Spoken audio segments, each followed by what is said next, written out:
Hi guys, ഒരു minute കൊണ്ട് ഒരു 3 മാർക്ക് ഞാൻ തരാം. ആ ക്വസ്റ്റ്യൻസ് ഒന്ന് കേട്ടോ. ഒന്നാമത്തെ ക്വസ്റ്റ്യൻ ഇതാണ്, ഔട്ട്പുട്ട് ലെവൽ ഈക്വൽ ടു 0 അഥവാ Q ഈസ് ഈക്വൽ ടു 0 ആകുമ്പോൾ ഇതിന് ശരിയായിട്ടുള്ള ഏതാണ്? TFC വിൽ ബി 0 തെറ്റാണ്, TC വിൽ ബി 0 തെറ്റാണ്, നൺ ഓഫ് ദി അബവ് തെറ്റാണ്. ഓപ്ഷൻ ബി TVC എന്തായിരിക്കും? 0 ആയിരിക്കും.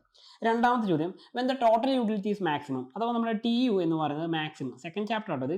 ഈ TU മാക്സിമം ആകുമ്പോൾ എന്തായിരിക്കും? ഈ MU എന്ന് പറയുന്നത് 0 ആയിരിക്കും. ഓപ്ഷൻ ഡി ആണ് ശരി ഉത്തരം. Next, pick the odd one out. താഴെ പറഞ്ഞ ഒറ്റയാനെ കണ്ടെത്താനാണ് പറഞ്ഞത്. ഈ പറഞ്ഞതിൽ TC, TFC, TVC ആയിട്ട് ബന്ധപ്പെട്ടതാണ്. നിങ്ങൾ നോക്കിയേ, TVC begin from the origin, ശരിയല്ലേ? ശരിയാണ്. And TC begin from the TFC, അതും ശരിയല്ലേ? ശരിയാണ്. TFC will be horizontal to Y axis, അവിടെയാണ് കൺഫ്യൂഷൻ. നോക്കിയേ, നമ്മൾ പഠിച്ചിട്ടുണ്ട് TFC കർവ് ഇങ്ങനെ വരാറില്ല, ഇത് Y ആക്സും ഇത് TFC ആണ് നമ്മൾ പഠിച്ചിട്ടുണ്ട്. അങ്ങനെയാണെങ്കിൽ ഹൊറിസോണ്ടൽ ആണോ? അല്ല, ഏതാണ്? വെർട്ടിക്കൽ ആണ് വരുന്നത്. അപ്പോൾ ഈ പറഞ്ഞിരിക്കുന്ന കാര്യം തന്നെ തെറ്റാണ്. അപ്പോൾ ആ സ്റ്റേറ്റ്മെന്റ് തെറ്റാണ്. Last one, TFC is constant through out the production എന്ന് പറഞ്ഞിട്ട് ആ ഉത്തരം ശരിയാണ്. അപ്പോൾ എന്താണ് ഉത്തരം? ഈ പറഞ്ഞ ഓപ്ഷൻ സി ആണ് ശരി ഉത്തരമായിട്ട് നമ്മളോട് എടുക്കേണ്ടത്. ഓക്കെ.